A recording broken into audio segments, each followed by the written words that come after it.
Salutations everybody, it is Matty here today, sitting down to share some thoughts with you about Kingdom Come Deliverance 2. I've had the honor of putting 20 hours into the game, which I know isn't a ton compared to other previews, but I have a good excuse.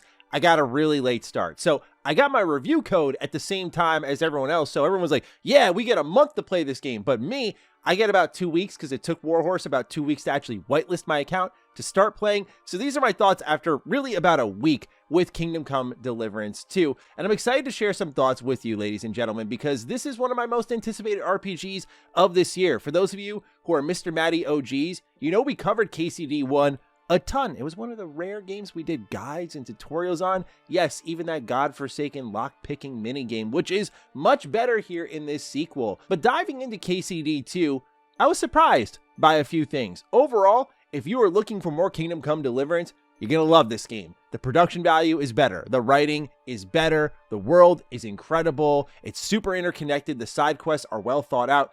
They've really improved everything. Combat feels very smooth, really good.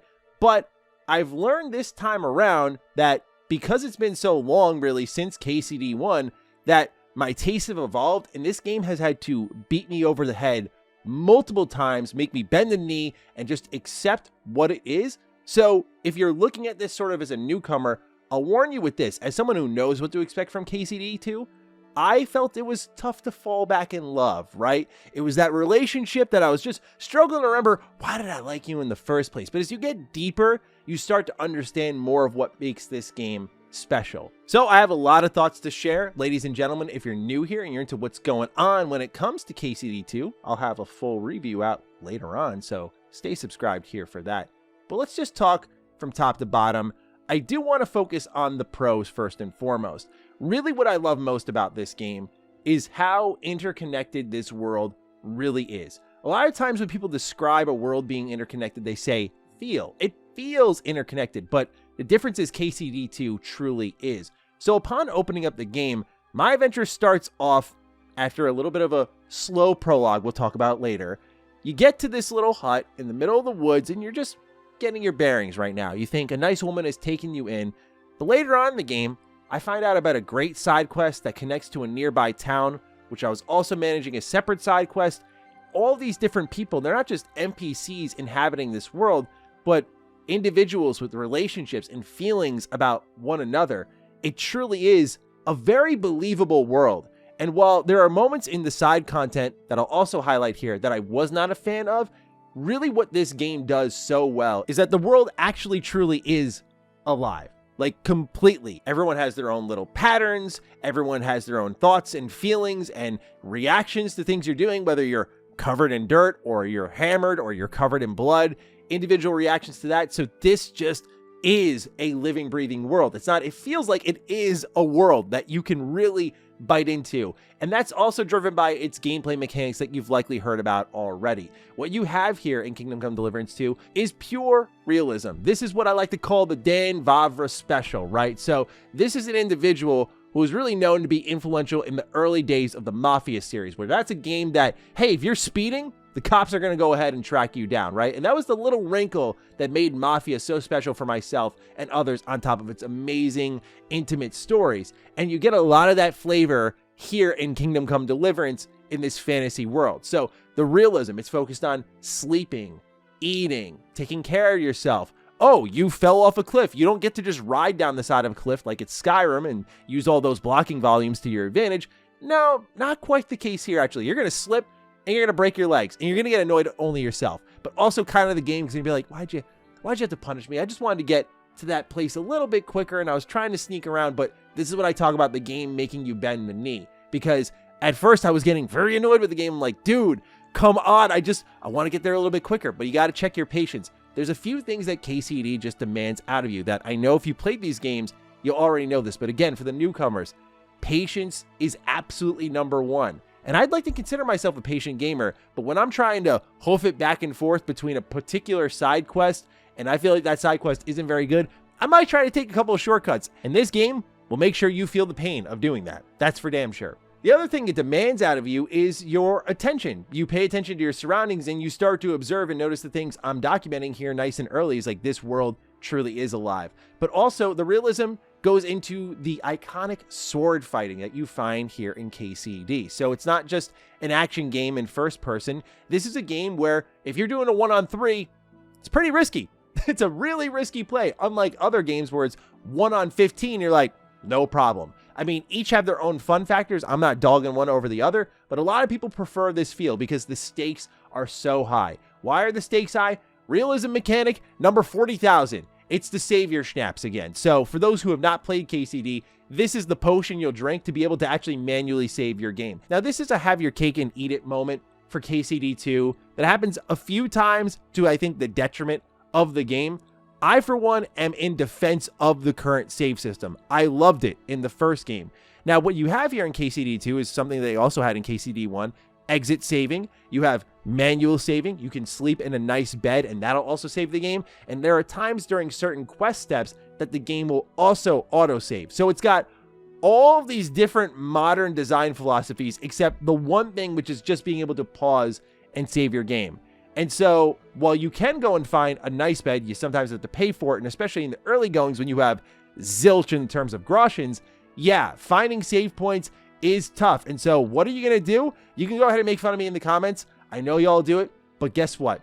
You're going to do it too. You're going to exit save. You're going to exit save to save that progress, and it's going to break your whole experience. And again, if this is focused fully on immersion and realism, I think by knowing that option could potentially be there because Warhorse has flown too close to the sun, in my opinion, has now led me down the road of temptation where I will exit save because, oh, I've been playing for 2 hours now, and if I die, I lose all that progress. Now, what made me so scared of that? Well, the first time I fired up KCD 2, I put about 3 hours into the game. I saved my game, and I know that for sure because when I loaded up my file, I saw it there. Something happened, bug, glitch, I don't know, but nonetheless, lost my save file. Had to start from the beginning. We all know that pain. It's happened to us at one point or another. And while I had to speed run the prologue so it was dramatically shorter compared to how it usually is, which was almost 2 hours, it was still a complete blow to the gut where I was like, man, that does not feel good. And there's moments in this game where you'll die, you'll lose half an hour of progress. It can be very frustrating in those moments. And again, this is a story about learning to love KCD 2. It is extremely unique. It is extremely fun. And I absolutely recommend, if you already don't have it wishlisted, you should. This is something that should 100% be on your radar. But you also need to be, if I have not made it clear enough, painfully aware that even if you love this type of game, which I did, go watch my review for KCD 1, that this game will remind you who's the big dog in town and they're going to beat the hell out of you. Another major improvement, though, is I noticed over the years and when I did a little bit of a replay for KCD 1 that a lot of people love the characters in this series. Now, I remember when I finished KCD 1 the first time around, Henry was charming, Hans Capon was a little funny, but, you know, it was just kind of like a cool conduit for me to basically play Skyrim for masochists.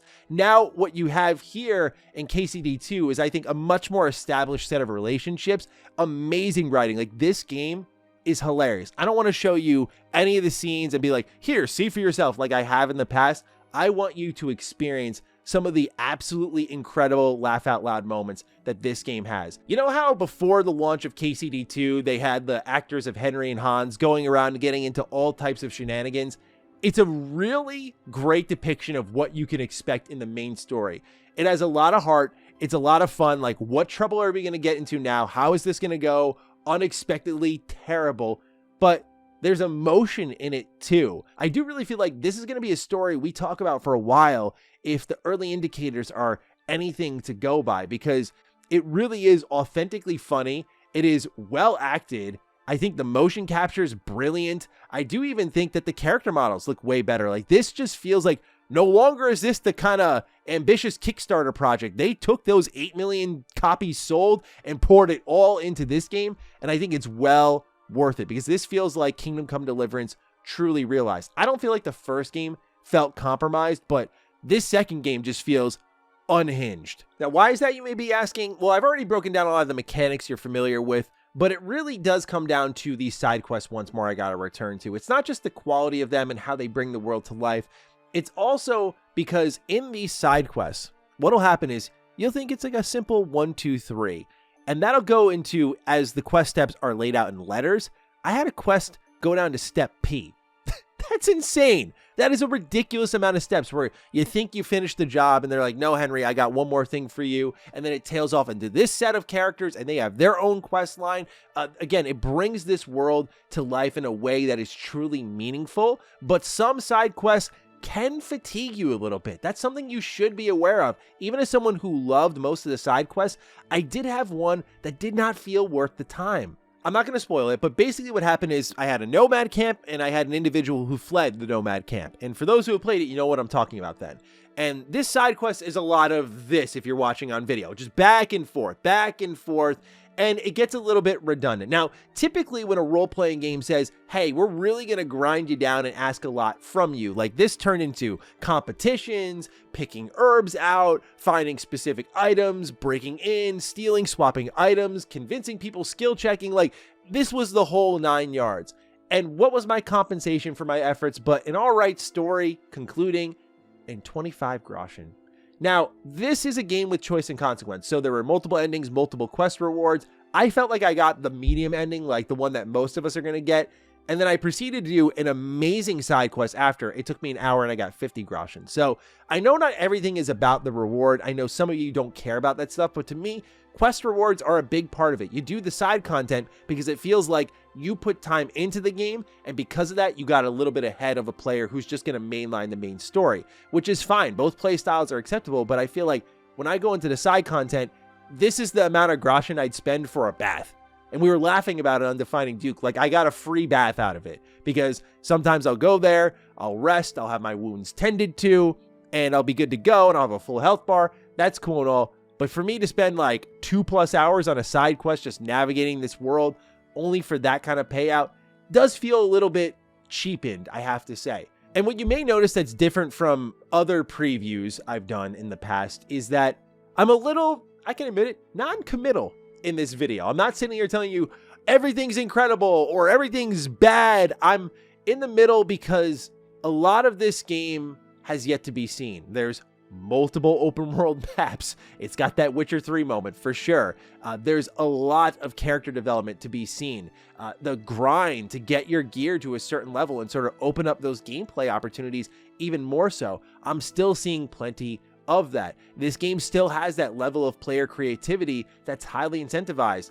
I was playing like a dum-dum earlier. I was trying to get into a bandit camp and just take them down brute force because I really wasn't thinking outside the box. But then I was thinking back to what I did in KCD1 where I'd go up to like a campfire where all the food's here and like pour a little poison in. And I went, that's the level of creativity like other games have trained me to get rid of that KCD2 will allow you to do.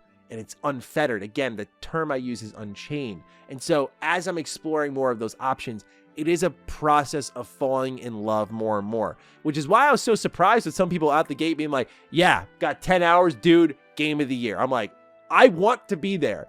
But right now I'm double that length, 20 hours, and I'm finding my way through it all. And the reason I depicted it this way is because while I know it's going to get more dislikes and hate, I think you need to be aware of the process, even if you love this style of game, of learning to love it, learning the tricks and the tips and the big changes that this game offers compared to its competition. I will also say, as someone who really liked KCD1, that I found skill checking and branching opportunities are way more abundant here.